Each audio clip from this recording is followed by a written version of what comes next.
Baiklah, materi selanjutnya yaitu industri keju dan susu. Industri susu merupakan industri yang memproduksi produk makanan dan minuman yang tak hanya berasal dari susu sapi sebagai bahan utamanya, tetapi juga dari susu kerbau, kambing, dan domba. Susu juga merupakan cairan berwarna putih yang disekresikan oleh kelenjar mamae pada mamalia untuk bahan makanan dan minuman sumber gizi. Selanjutnya bahan baku susu, gula, penstabil, perisa artifisial, dan pengemulsi. Proses produksi susu. Yang pertama, tahap pencampuran. Pada tahap ini susu dicampur dengan bahan lainnya. Tahap kedua yaitu tahap terminasi. Pada tahap ini susu dipanaskan pada suhu rendah. Tahap ketiga yaitu pasteurisasi. Pada tahap ini susu dipanaskan pada suhu 80-90 derajat Celcius. Selanjutnya, proses produksi susu. Yang pertama, homogenisasi. Pada proses ini susu dilakukan pada tekanan 2900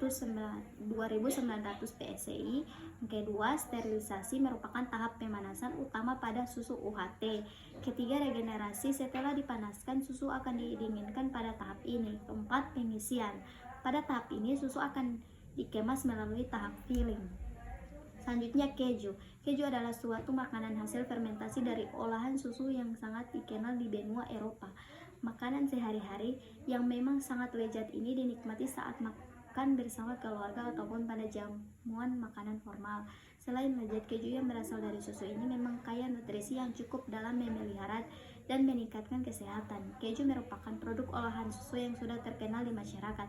Keju merupakan makanan yang diolah dari bahan susu, baik itu susu sapi, susu kambing, ataupun susu kerbau yang berbentuk seperti endapan atau padatan.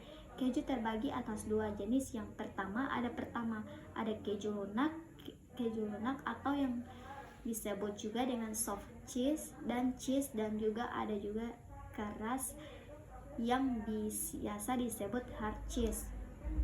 Selanjutnya, proses pengolahan keju. Pertama, pasteurisasi. Susu sapi diisi dalam botol kemudian dipasteurisasi dengan cara dipanaskan. Kedua, fermentasi dan diinkubasi. Botol kaca yang berisi susu diinkubasi dalam inkubator pada suhu 37 derajat Celcius. Yang ketiga, koagulasi. Masing-masing susu ditambahkan enzim koagulasi. Yang keempat, pembuangan whey.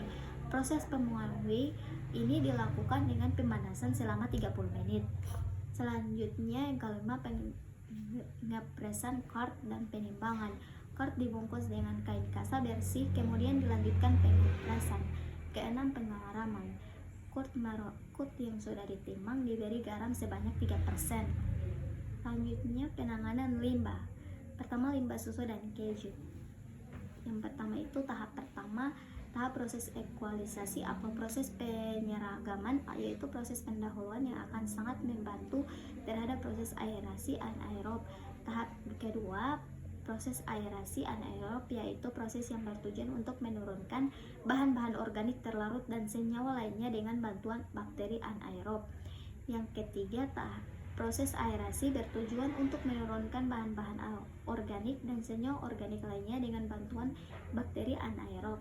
Tahap keempat yaitu proses sedimentasi. Pertama yaitu untuk mengendapkan lumpur yang dihasilkan dari proses aerasi.